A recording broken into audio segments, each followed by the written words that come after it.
Baek Soo-jong had always been an overachiever, but that only made her a target for bullies. Being smart, hard-working, and accepted into a top university didn't sit well with the girls in her school. They whispered behind her back, spread rumors, and occasionally took things too far, like cutting up her umbrella on a rainy day. But Soo-jung wasn't the type to back down. She retaliated by tossing one of their books out the window, standing her ground as she always did.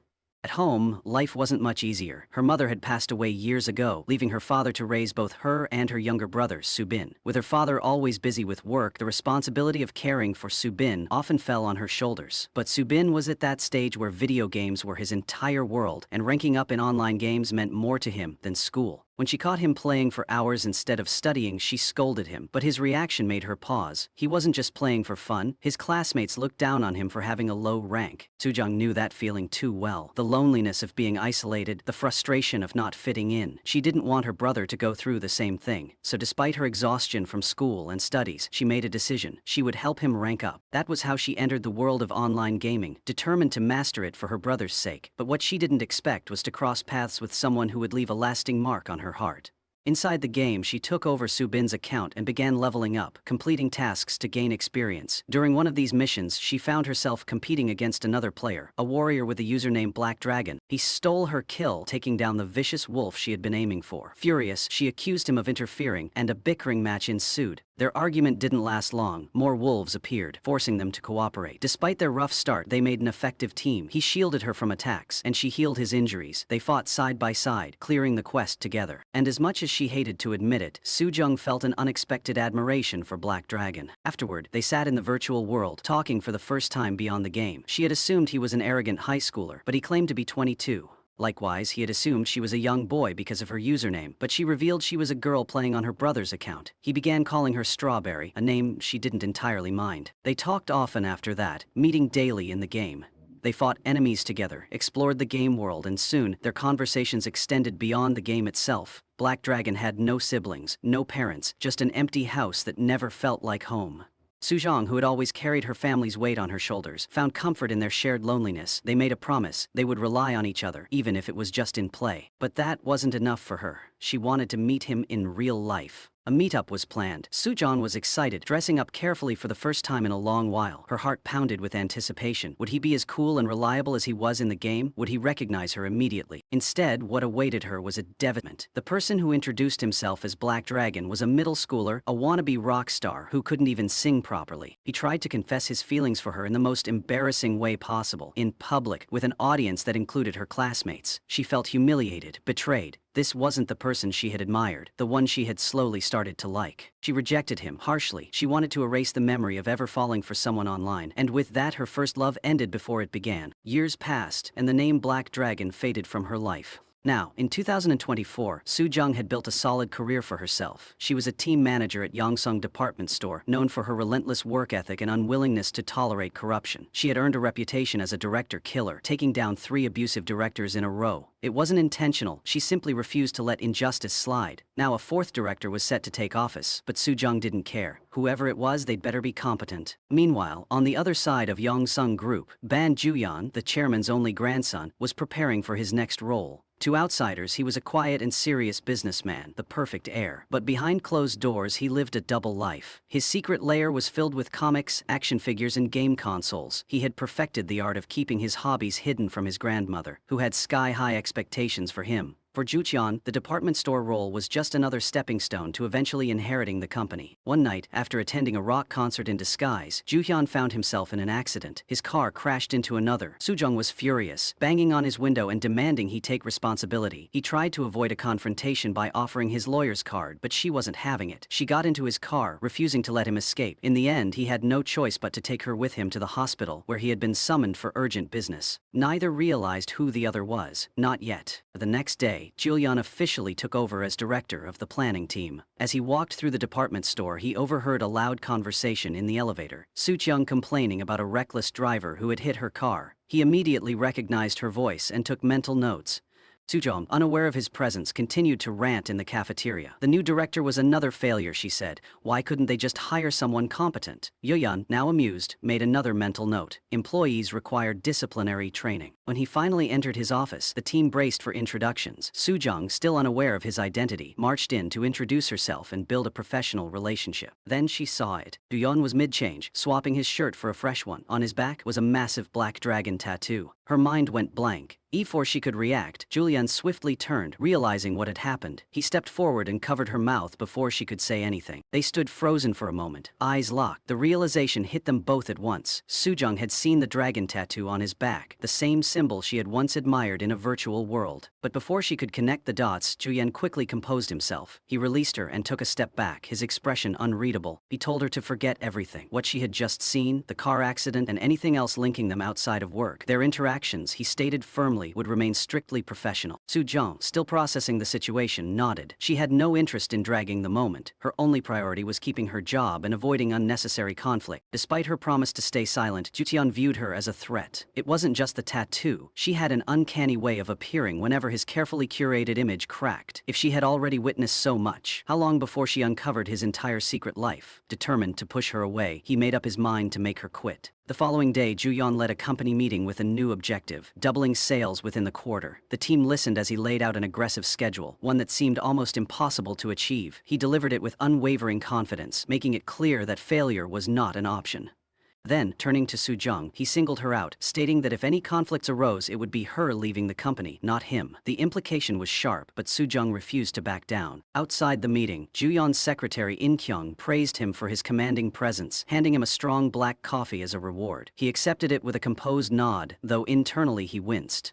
Bitter coffee was a necessity for his image, not his taste. If he had a choice, he'd rather have something sweet. Later that afternoon, Ju-yeon found himself standing in front of a small cafe, craving his usual chocolate milk. Just as he was about to make his order, he sensed a presence nearby. He turned, only to find Soo-jung watching him. She had an amused look, as if she had just caught him in an act of weakness. Trying to cover up, he muttered something about buying coffee and turned to leave. But Soo-jung, perhaps in an attempt to mend their strained relationship, offered to buy him sweets instead. He refused, of course, but the exchange rattled him. This was precisely the problem. Every time he let his guard down, she was there, ready to peel away another layer of his disguise. He needed to do something about her, and fast. That night, Soo-jung joined her colleagues for dinner. They laughed and chatted over drinks, but the conversation soon shifted to Ju-yeon. A colleague, Nana, warned Soo-jung not to go against him. She started to explain something about Ju-yeon's background, but before she could finish, the man in question walked into the restaurant. Ju-yeon's sudden appearance caused an awkward silence. He acted offended, questioning why no one had informed him about the gathering. The team quickly scrambled to make space for him. Soo-jung, unwilling to be caught off guard, took the opportunity to serve him a drink, but it quickly escalated into a challenge. The two locked eyes, and before anyone knew it, they were locked in a drinking contest. The competition was intense. Neither wanted to lose. One shot after another, they pushed their limits, determined to outlast the other. As the night went on, Ju-yeon, drunk and barely coherent, mumbled something about wanting chocolate milk. Soo-jung smirked, recognizing his weakness. She ordered him one, and as expected, he drank it without question. The next morning, Ju-yeon woke up groggy, his shirt stained with chocolate milk. He had vague memories of the previous night, of admitting he didn't dislike Soo-jung, of calling her strong and competent, of revealing just a little too much. Annoyed with himself, he arrived at work only to overhear Soo-jung casually discussing his drunken antics with her colleagues. Humiliation burned inside him. He had let his guard down, and now she was making a joke out of it. Striding into the office, he called her out in front of the entire team, throwing sharp words her way. He belittled her, calling her an earthworm, a weed that refused to be uprooted. He claimed that the only reason he tolerated her presence was because he didn't want to get his hands dirty.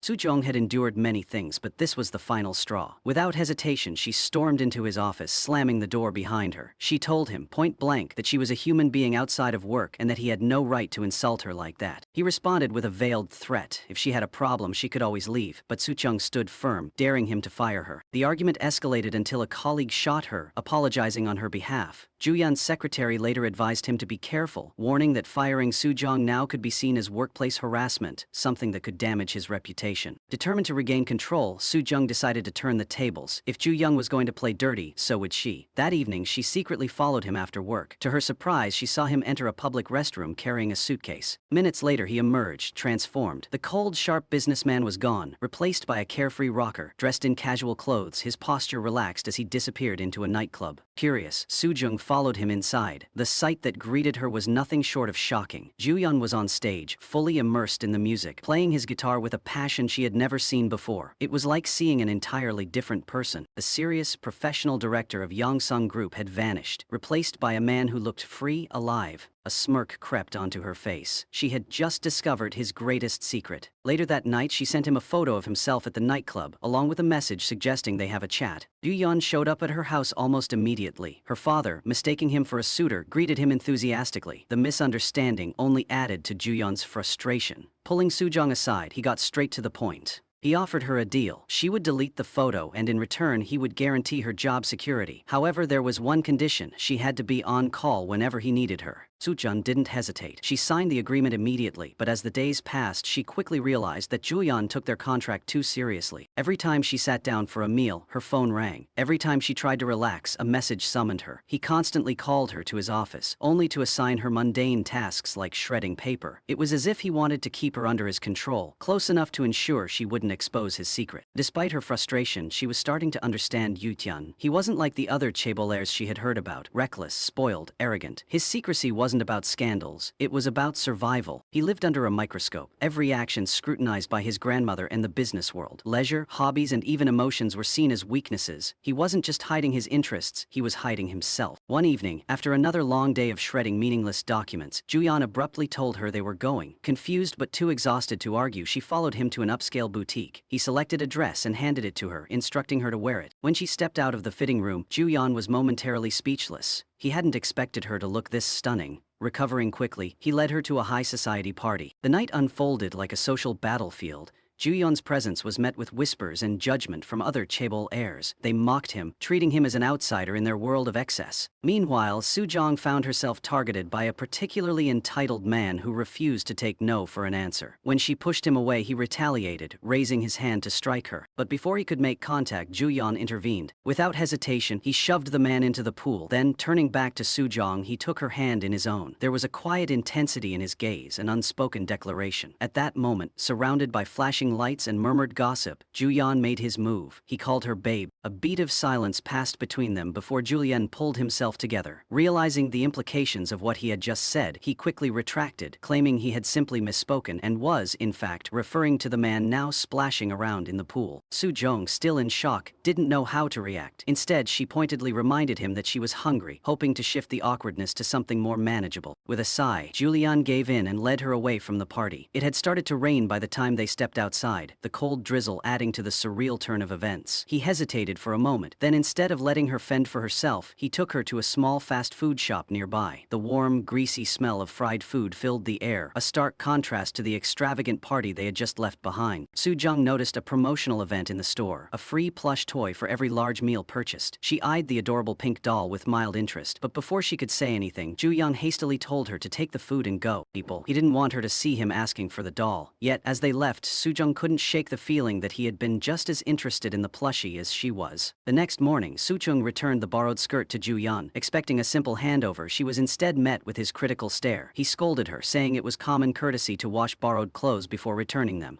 Annoyed, she promised to take it home and clean it properly. But what irritated her more was the way he glanced around the office, muttering that everyone needed better etiquette. She grumbled to her colleagues about his ridiculous standards, only to freeze when she saw him standing at the door. With a quick change in tone, she backtracked, claiming that she had, in fact, been talking about herself. Later that day, they visited a branch store for an inspection. At first, Soo-jung was impressed by how decisively Ju-yeon pointed out the store's shortcomings, showing a level of competence she hadn't expected. But then, as they passed by a sunglass display, his professional demeanor cracked. His eyes lit up as he excitedly explained that these were the sunglasses favored by the lead singer of his favorite rock band. Soo-jung, baffled by his sudden enthusiasm, watched as he pulled out his own sunglasses case, only to realize that the logo on it was slightly crooked. Before she could comment, a customer at the store got into an argument with a salesperson over the price of a repair. Ju-yeon, unable to stand someone demeaning the product he loved, abruptly grabbed the sunglasses from the customer and declared that he was unworthy of owning them. With exaggerated coolness, he tossed the sunglasses at Soo-jung and put on a new pair himself, striking a dramatic pose. Sujung, exasperated, quickly stepped in to calm the situation, smoothing things over with the disgruntled customer. But just as the man put on his new glasses, Ju-yeon froze. The customer, now fully recognizable, was none other than the lead singer of the band he adored. Sujung, seeing his fanboy expression, seized the opportunity. He grabbed Ju-yeon's sunglasses case and asked the singer for an autograph. Ju-yeon was ecstatic. In that moment he looked genuinely happy, a stark contrast to his usual stiff, composed self. For the first time, Sujung saw him in a new light. She admired the way he could be so passionate about something, even if he tried to hide it. She told him that having hobbies wasn't a flaw, and that liking something fervently was a rare and valuable trait. Ju-yeon, who had spent his entire life suppressing his true self, was unexpectedly moved by her words. That evening, as Sujung worked late, Ju-yeon appeared at her desk. In his usual brusque manner, he told her to go home. Before leaving, however, he hesitated and muttered that she should keep the skirt. Not because he thought she looked good in it, but because the skirt itself was nice. Sujung, confused by his clumsy explanation, simply nodded. Meanwhile, at his secret hideout, Ju-yeon found himself thinking about Sujung's words. He had spent so much time hiding his true self that he had forgotten what it felt like to be understood, even slightly. As he placed his newly autographed sunglasses case in a special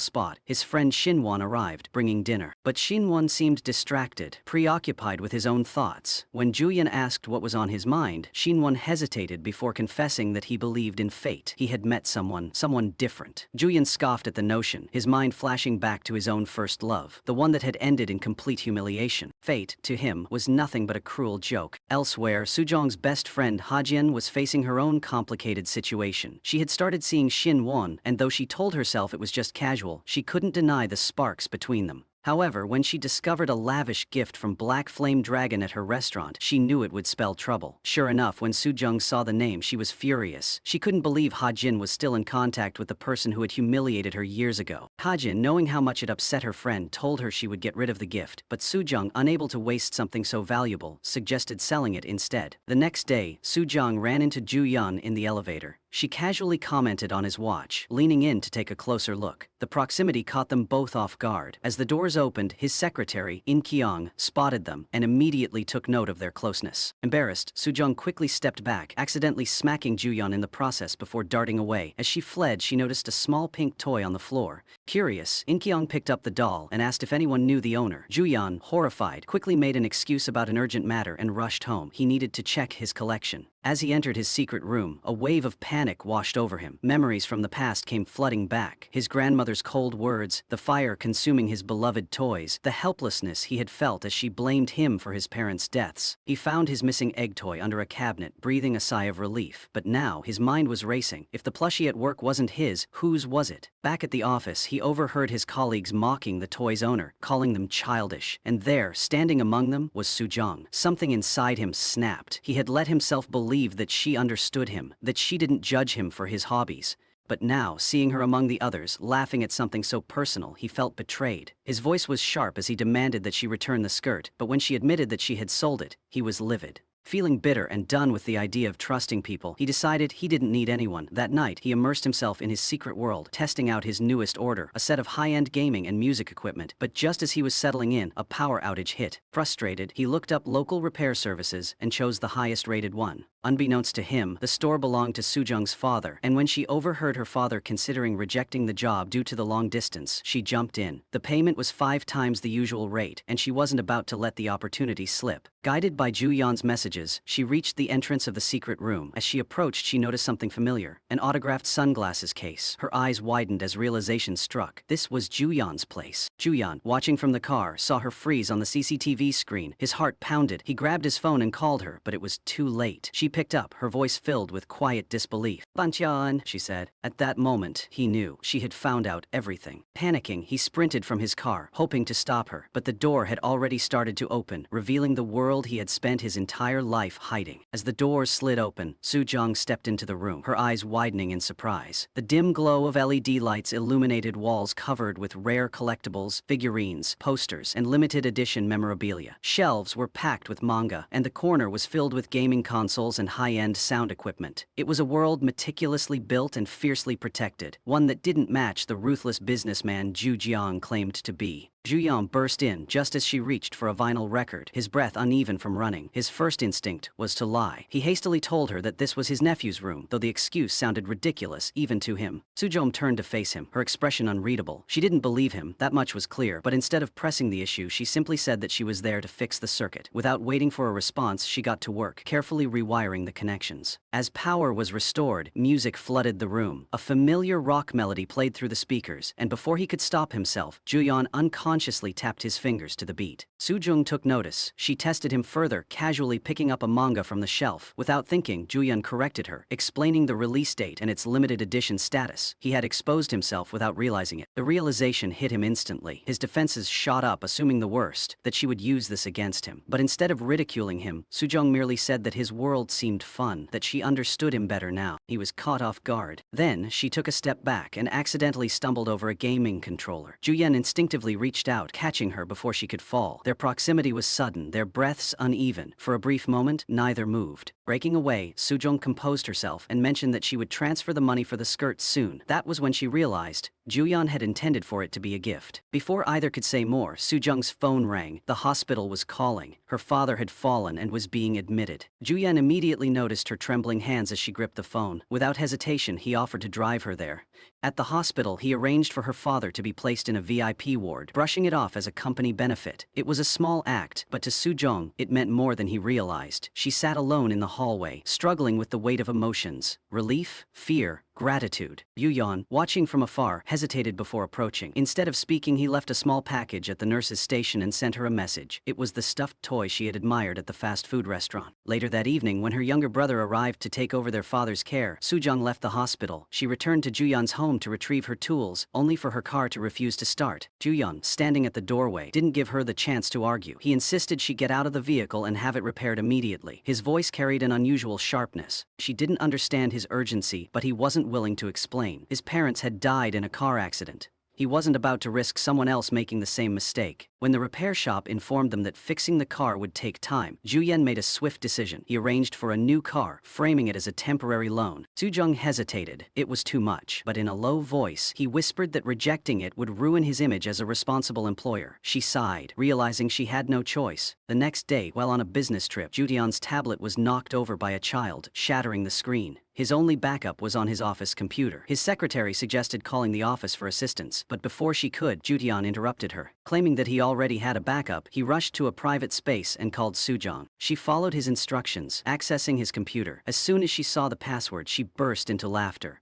"I'm demon!" Juyeon regretted everything the moment she read it aloud. Later, as he sipped the chocolate milk she had discreetly left on his desk, a strange sense of ease settled over him. He had spent years hiding his interests, but having someone to know, even a little, felt less terrifying than he had imagined. Meanwhile, Hajin, who had been keeping in touch with Black Flame Dragon, ran into Juyeon on the street. She hesitated before calling his name. Juyeon immediately stiffened. He had made it clear if they ever met in real life she was to pretend they were strangers. His past had no place in his future. Later that evening, Sujong and Hajin met for dinner. Hajin, ever perceptive, noticed the subtle changes in her friend. There was something different about how she spoke of Juyeon. At work the next day, Juyeon deliberately made a poor business decision, waiting to see who would challenge him. Only Sujong dared to speak up, calling out the flaws in his plan. She was the only one who had passed his test. After the meeting, sensing her frustration, Juyeon made an attempt to make amends. Instead of something formal, he took her to an arcade. There, surrounded by flashing lights and the sounds of childhood nostalgia, they played game after game, their usual conflicts momentarily forgotten. As they left, Sujong bent down to tie her shoelace. Before she could, Juyeon knelt as well, tying it for her. Their eyes met. The air between them shifted. But before anything more could happen, Hajin called. Her voice was urgent. "Don't come," she warned. "Black Flame Dragon is here." Sujong froze. Yuyeon, standing beside her, narrowed his eyes. Without another word, Sujong grabbed Juyeon by the wrist and pulled him toward the nearest alley. Her breath was unsteady, her mind racing. She couldn't face him. Not here. Not now. She pressed Juyeon against the wall, her hands gripping his shoulders as she struggled to steady herself. He stared at her, confused by the sudden urgency in her actions. Taking a deep breath, she tried to explain. Her first love, the man who had deceived her in an online game, was inside the restaurant. She had spent years trying to forget the embarrassment, the heartbreak. Seeing him again would only bring bring those painful memories crashing back. Ju-yeon listened in silence, his gaze unreadable. He wanted to storm into the restaurant and confront the man who had hurt her, but before he could act, she shook her head, silently begging him to let it go. Slowly, she pulled away, her hands lingering on his jacket for just a second longer than necessary. When she realized how close they were, she quickly stepped back, flustered. At the bus stop, a strange tension lingered between them. She reached into her bag and pulled out a small plush toy, handing it to Ju-hyun. He frowned at the sight of the cheaply made doll. She explained that she had noticed his interest in dolls when they were at the gaming center, so she had won one for him. He scoffed, calling it an imitation of the real thing, but despite his complaints, he didn't return it. He held it as if it were something precious. Neither spoke as they waited for the bus. When it arrived, Soo-jung hesitated before stepping inside. She glanced back at Ju-yeon, her expression unreadable. He nodded, and without another word, she left. The next day, Ha-jin arrived at the company, determined to get answers. She questioned Soo-jung about her sudden closeness with Ju-yeon. Soo-jung admitted that she had misjudged him at first. Spending time with him had made her realize he wasn't as terrible as she once thought. Ha-jin tested her, asking if she could ever forgive Black Flame Dragon in the same way. Soo-jung's face darkened at the mere mention of the name. To her, he was just a liar, a boy with no future. No matter what he achieved, even if he won a Nobel Prize, he would always be a fraud. Her tone softened when Ju-yeon called, completely unaware of Ha-jin's knowing gaze. Later, Ha-jin spotted Shinwon entering the company with Ju-yeon. Her eyes widened in realization. She pulled Shinwon aside, demanding to know if he was aware of Ju-yeon's history. Shinwon paled as he recalled the past. He had been the one to introduce Ju-yeon to the game where he had met Strawberry, Soo-jung's online alias. He had also been there when Ju-yeon had been cruelly rejected. Soo-jung had called him a mistake, something that should have never existed. Ha-jin defended Soo-jung, explaining that she had also been cheated. The boy she had trusted turned out to be a childish fool who had lied about his age. It was only natural that she had reacted the way she did. But Shinwon wasn't convinced. He believed that Ju-yeon and Soo-jung should never cross paths again.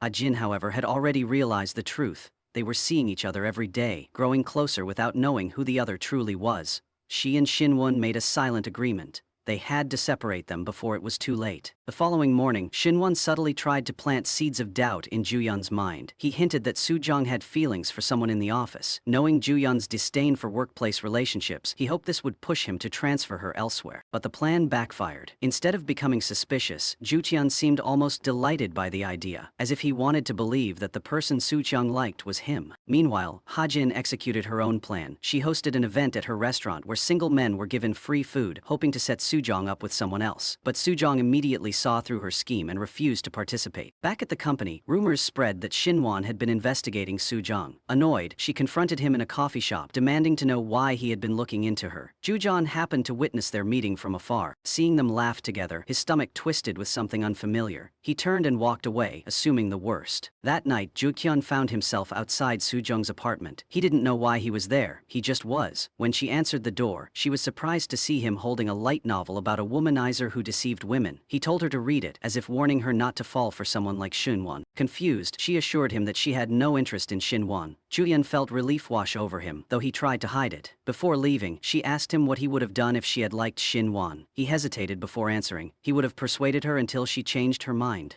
Days later, the company attempted to form a partnership with a renowned farm, but the owner, Jae-suk, rejected their offer outright. Soo-jung took it upon herself to convince her, traveling to the countryside alone. When Ju-yeon learned of this, he followed. Upon arriving, he found Soo-jung struggling to win Jae-suk over. Making matters worse, Jae-suk despised chaebols. To avoid suspicion, Soo-jung introduced Ju-yeon as her younger brother, her tone playful but firm. He was baffled but played along. Determined to change Juk-suk's mind, they helped out on the farm, enduring various physical tasks, but Ju-yeon's patience wore thin. He disliked having to humble himself, but Soo-jung insisted on trying one last time. During a particularly heated moment, Soo-jung tripped. Ju-yeon reached out to catch her, but they both ended up falling into a hay-filled trough. Covered in dirt and straw, they were forced to stay the night at Jae-suk's home. That night, as they sat under the vast countryside sky, they talked about their pasts. They bonded over their shared hatred of being underestimated, of constantly needing to prove themselves. Their conversation grew lighter, and they laughed over how miserable their first loves had been. They raised their drinks in a toast, celebrating the fact that they had both moved on. But had they?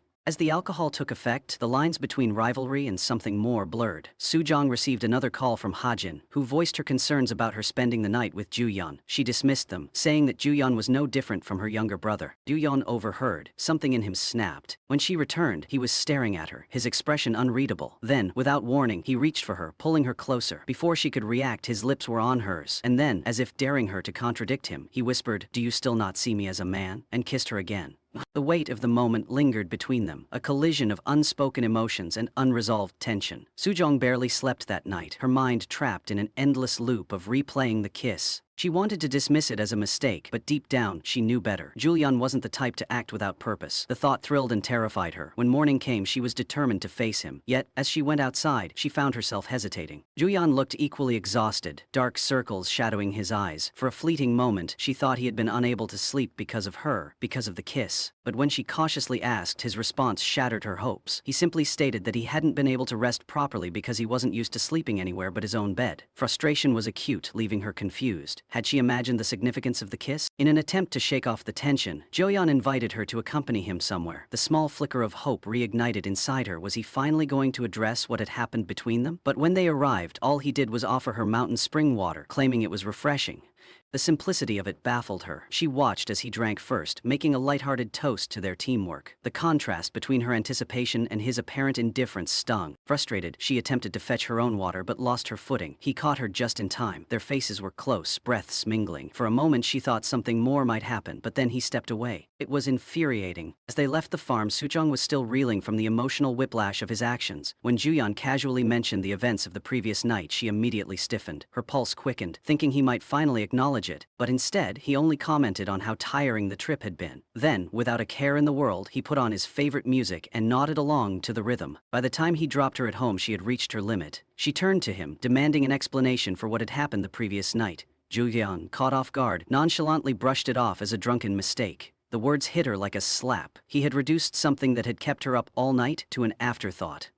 Anger surged within her. If that's how he wanted to play it, fine. She snapped that she had never seen him as a man anyway and stormed inside. But the truth gnawed at her. Unable to shake it off, she impulsively called him that night, needing to hear his voice, to force him into acknowledging what had happened. When she questioned why he had dismissed the thing that happened that night as a mistake, his response floored her. He genuinely didn't remember. To him, the real mistake had been her leaving him outside to catch a cold while she answered a phone call. He had no recollection of what had transpired between them. The realization hurt far more than outright rejection. Determined to prove something, to herself or to him, she wasn't sure, Juyeon started obsessing over his appearance. He trained harder, fixed his hair meticulously, and even asked Kwon what had made her notice her husband as a man. When Kwon responded with a mixture of leadership, generosity, and attentiveness, he took the advice to heart. The next day at work, Juyeon made a spectacle of himself. He exuded confidence, smiling at every reflective surface, ensuring his voice carried authority. He treated the entire office to an extravagant meal at his family's hotel, making sure Sujong was present. However, his grand display backfired when a colleague implied that Sujong was trying to work her way up by seducing him. Angered, she retorted that she had never thought of Juyeon that way. Unfortunately, he overheard, and though he masked it well, a flicker of irritation crossed his features. Later that day, as she freshened up in the restroom, Ha-jin called, excitedly informing her about a blind date she had arranged. Sujung wasn't interested, but before she could fully explain, a colleague overheard and loudly asked if she was going on a date. The commotion caught Juyeon's attention. He turned to her, waiting for an answer, but before she could respond, Kwon interrupted, reminding him that his grandmother was waiting. On his way to meet his grandmother, Juyeon was informed that she planned to reveal his identity publicly. He would soon be recognized as the heir to Yongsung Group, meaning his life would no longer be his own. His mind flashed to Sujong, to the moments they had shared, the way she made him feel like just a person, not a title. But he couldn't afford distractions. His path was set, and there was no room for deviation.